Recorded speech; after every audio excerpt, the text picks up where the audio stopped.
WHO issues warning over probable spike in dengue fever cases in Afghanistan. Highest record of 500 climbers atop Mount Everest this spring. US Papua New Guinea signs new security pact to increase regional stability. Pro-EU rally held in Moldova's capital. Panel discussion on role of G20 in creating global economic stability. Saudi Arabia, Canada reconcile after 2018 conflict, restore full diplomatic relations. Sri Lanka consumer price inflation eases to 33.6 in April 2025 to be observed as special tourism year in Nepal. Sri Lanka President declares electricity, petroleum distribution and health services as essential.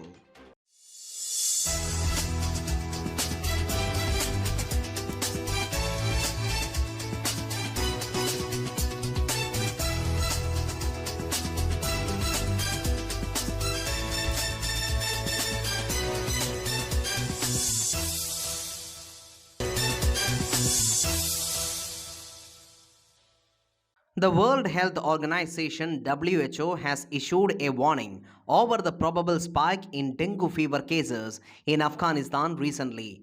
The organization stated that its medical staff is equipped to control the illness, also referred to as the bone-breaking fever, across the nation, which is already experiencing a humanitarian crisis.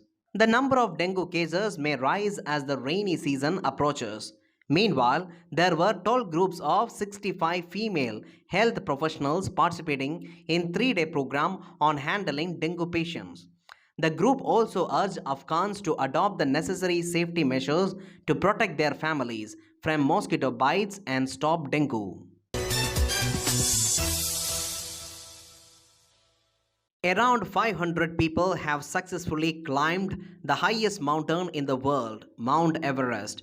During the current spring, 500 mountaineers and guides have scaled Mount Everest, according to the Department of Tourism of Nepal. Until this week, around 500 people have climbed Mount Everest. A total of 478 mountaineers have obtained an expedition permit to climb Mount Everest in the spring season. The 500 also include the Sherpa guides of different expedition teams. This year's spring climbing started on May 13th.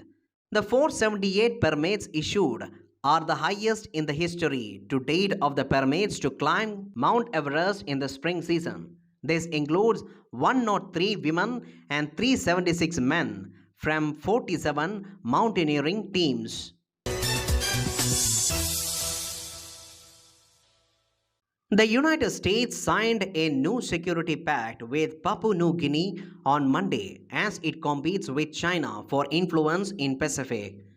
The State Department said the new agreement provides a framework to help improve security cooperation, enhance the capacity of Papua New Guinea's defense force, and increase regional stability. The full agreement will be made once public politicians in both countries have an opportunity for input, likely in a couple of months. The US Secretary of State Antony Blinken told US has deeply invested in Indo-Pacific because planet's future is being written here. Papua New Guinea is playing a critical role in shaping that future. Papua New Guinea's Prime Minister James Marape said that the pact is mutually beneficial and secures our national interest in becoming a robust economy in this part of the world. Papua New Guinea's location just north of Australia makes it strategically significant. It was the site of fierce battles during World War II and with a population of nearly 10 million people. It is the most populous Pacific island nation. A huge pro-EU rally has taken place in Moldova's capital, organized by country's president Mai Sandu. An estimated 75,000 people turned out to support Moldova's push to join European Union. Her pro-Western government has accused Russia of stoking tensions by supporting Moldova's pro-Russian opposition party. Moscow denies meddling in country's affairs. Ms. Sandhu told demonstrators her country no longer wanted to be an outlier. She pledged that Moldova would become a European Union member nation by 2030. Moldova, a former Soviet republic that has a population of about 2.6 million, applied last year to join EU and in June 2022 became a candidate country alongside Ukraine. The country, which sits between Ukraine and Romania, is also dependent on Russian gas, something Moscow exploited last year by cutting its supply to Moldova by half. A panel discussion held in Dubai shed light on the vital role of G20 in creating global economic stability. The event took place on the sidelines of the international conference jointly organized by the Indian Institute of Management, Rohtak, Academy for Global Business Advancement, and Council for Strategic Affairs. The panelists provided valuable insight into the significance of G20 in the current international order. The panelists unanimously highlighted the multifaceted role played by G20 in creating global economic stability and fostering inclusive global growth and development. The G20 plays a critical part in ensuring financial stability, promoting growth, and effectively managing and preventing crises. As developing economies become increasingly integrated into the global economy, the G20 strives to achieve strong, sustainable, balanced, and inclusive global growth.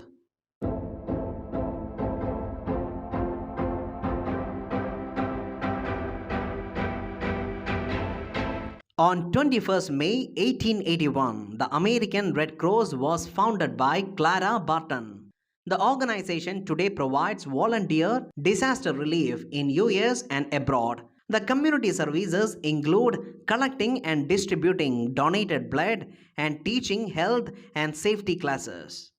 On 25th May 1961, President John F. Kennedy announced before a special joint session of Congress the dramatic and ambitious goal of sending an American safely to the moon before the end of the decade. A number of political factors affected Kennedy's decision and the timing of it. In general, Kennedy felt great pressure to have United States catch up to and overtake the Soviet Union in the space race.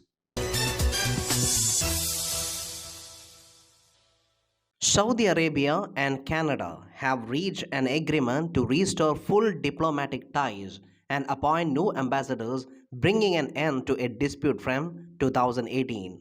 The decision was made following discussions between Canadian Prime Minister Justin Trudeau and Saudi Crown Prince Mohammed bin Salman during Asia Pacific Economic Cooperation Summit in Bangkok in November of the previous year, as stated in Saudi Foreign Ministry announcement. According to a Canadian government source, punitive trade measures will be lifted as part of this resolution. Recognizing the importance of engaging with Saudi Arabia as a significant global player, the Canadian government emphasized that empty chairs and strained relations do not serve the interest of either country or promote human rights. The Saudi government has been instrumental in evacuating Canadians in Sudan and is actively involved in seeking a resolution to the conflict in that region.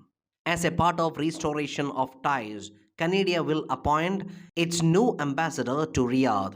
The rift between the two countries began when Canada's embassy in Riyadh published a tweet in Arabic calling for the immediate release of women's rights activists who were detained in Saudi Arabia.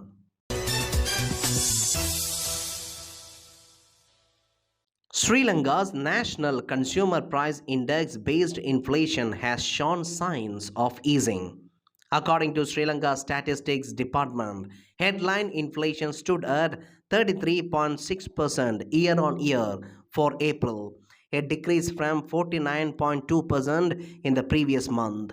Food prices experienced a significant decline, dropping to 27.1% in April from 42.3% in the previous month. Non food inflation, on the other hand, remained high at 39%.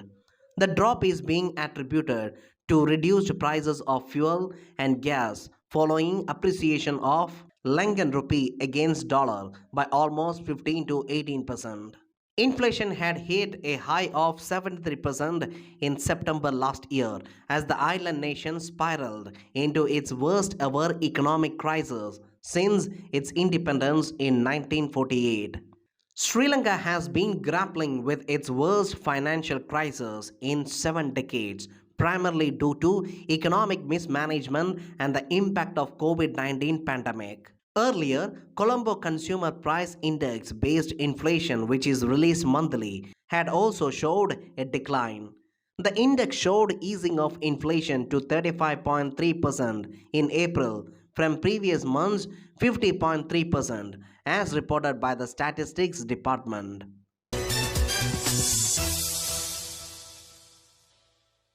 The decade of 2080s of Bikram Samvant will be marked as the Visit Nepal decade and the year 2025 as the special year for tourism. This was announced by the President of Nepal while presenting the policies and programs for the fiscal year. The tourism sector, which witnessed a huge dent from COVID crisis, is slowly recovering. Nearly 1 lakh tourists have been visiting Nepal monthly since the beginning of 2023. As per the latest statistics maintained by Nepal Tourism Board, Nepal recorded the arrival of over 3.26 lakh foreign tourists in the first 4 months of 2023.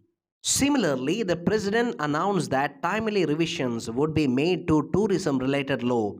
The tourist destination would be popularized in the international community and necessary infrastructure would be prepared accordingly.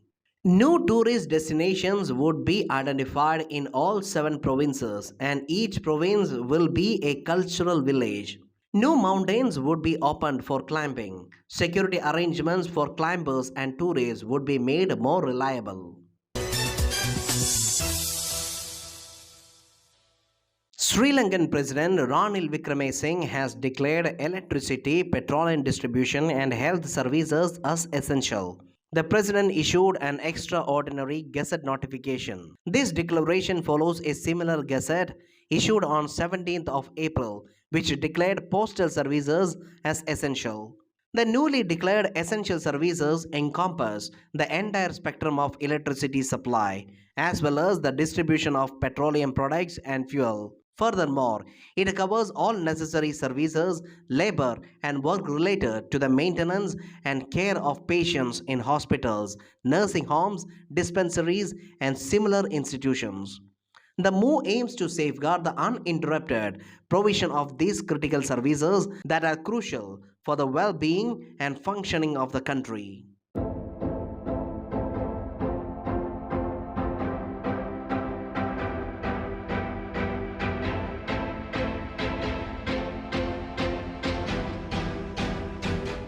Sir Arthur Ignatius Conan Doyle was born on 22nd May 1859. He was a British writer and a physician. He created the character Sherlock Holmes in 1887 for a study in Scarlet, the first of 4 novels and 56 short stories about Holmes and Dr. Watson.